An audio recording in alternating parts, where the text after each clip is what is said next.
மருமகள்ல அடுத்து என்ன நடக்க போகுதுன்னு வாங்க பார்க்கலாம். இங்க பார்த்தா ஹால்ல எல்லாரும் நின்றுகிட்டு இருக்காங்க. அப்பதான் தமிழ் ராஜாங்கத்தையே முறைச்சு பார்க்கவோ சாவித்திரி வேகமா, அடி என்ன வேணும் உனக்கு, இப்ப எதுக்கு எங்க அண்ணனையே இப்படி முறைச்சு பார்த்துக்கிட்டு இருக்க அப்படின்னு சொல்லி சாவித்திரி கேட்கவும், நான் மாமா கிட்ட பேசிக்கிறேன், நீங்க ஒன்றும் பேச வேணாம், கொஞ்ச நேரம் அமைதியா இருந்தா மட்டும் போதும் அப்படின்னு சொல்லிட்டு தமிழ் பார்த்தா ராஜாங்கத்துக்கிட்ட, இந்த வீட்டுல எல்லாருமே தாமரைக்கு நியாயம் வேணும் சொல்றீங்களே மாமா,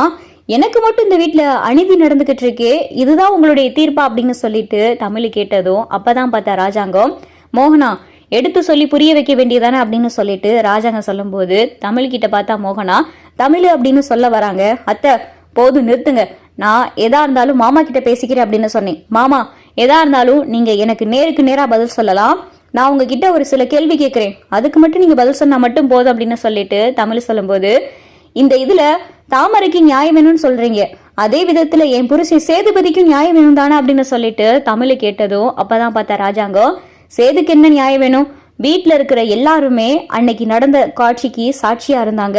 அன்னைக்கு அவங்க 2 பேரும் அப்படி அலங்கோலமா இருக்கும்போது நானே கண்ணார பார்த்த சாட்சி தான், இப்படி இருக்கையில நான் யாரை விசாரிக்கணும், இதுக்கு வேற யாரு சாட்சி வேணும், நானே ஒரு சாட்சியா இருக்கும்போது தாமரையும் சேதுதான் தாமரையை கெடுத்துட்டான் அப்படின்னு சொல்லிட்டு சொல்லும் போது, அப்ப தாமரைக்கும் சேதுக்கும் கல்யாணம் பண்ணி வைக்கிறதான நியாயம் அப்படின்னு சொல்லிட்டு ராஜாங்க சொல்லும் போது,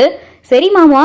அன்னைக்கு நீங்க எல்லாரும் காலையில போனீங்க, அப்ப இவங்க 2 பேரும் எப்படி இருந்தாங்க அப்படின்னு சொல்லிட்டு தமிழ் கேட்டதும், மோகனா என்ன கேட்டுக்கிட்டு இருக்கு அப்படின்னு சொல்லிட்டு ராஜாங்க கோவப்படவும், இல்ல மாமா நான் தெரியாம தான் கேக்குறேன், அம்மாச்சி நீங்க போனீங்களா அப்படின்னு சொல்லிட்டு தமிழ் கேட்டதும் இல்ல அப்படின்னு சொல்லிட்டு இங்க பார்த்து அப்பதாவும் சொல்லிக்கிட்டு இருக்காங்க. அப்பதான் தமிழ் மோகனா கிட்ட, அத்தை நீங்க போனீங்களா அப்படின்னு சொல்லிட்டு தமிழ் கேட்டதும், ஆமா தமிழ் நானும் பார்த்தேன் அப்படின்னு சொல்லிட்டு மோகனா சொன்னதும், என்னத்த பாத்தீங்க அப்படின்னு சொல்லி தமிழ் கேட்டதும், அன்னைக்கு என்ன தமிழ் சொல்ற அப்படின்னு சொல்லி மோகனா சொன்னதும், இல்லத்த வெளிப்படையா சொல்லுங்க, அன்னைக்கு நீங்க எல்லாரும் போய் பார்க்கும்போது இவங்க 2 பேரும் எப்படி இருந்தாங்க அப்படின்னு சொல்லிட்டு தமிழ் கேட்டதும், அன்னைக்கு நாங்க எல்லாரும் போய் பார்க்கையில தாமரை சேது பக்கத்துல தூங்கிக்கிட்டு இருந்தா, அதே மாதிரி சேதுவும் தூங்கிக்கிட்டு இருந்தான், இதுதாமா நாங்க பார்த்தோம், அப்ப தாமரை கொஞ்சம் அலங்கோலமா இருந்தா, சேதுவும் அதே நிலைமையில தான் இருந்தா அப்படின்னு சொல்லிட்டு மோகனா சொன்னதும், சரி மாமா நான் உங்ககிட்ட தெரியாம கேக்குறேன், தாமரை இங்க வீட்டுல இருக்கிற எல்லாத்துக்கிட்டையும் என்ன சொன்னா,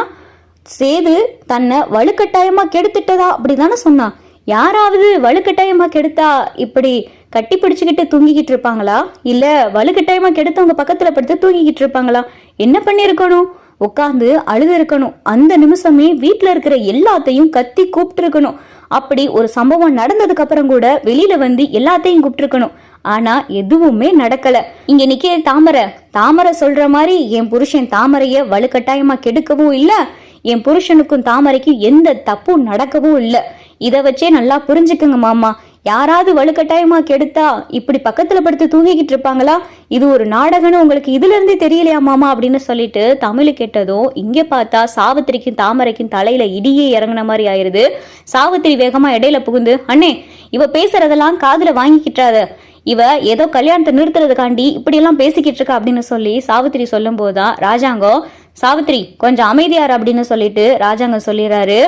நீ சொல்றது ஒரு விதத்துல சரிதாம்மா,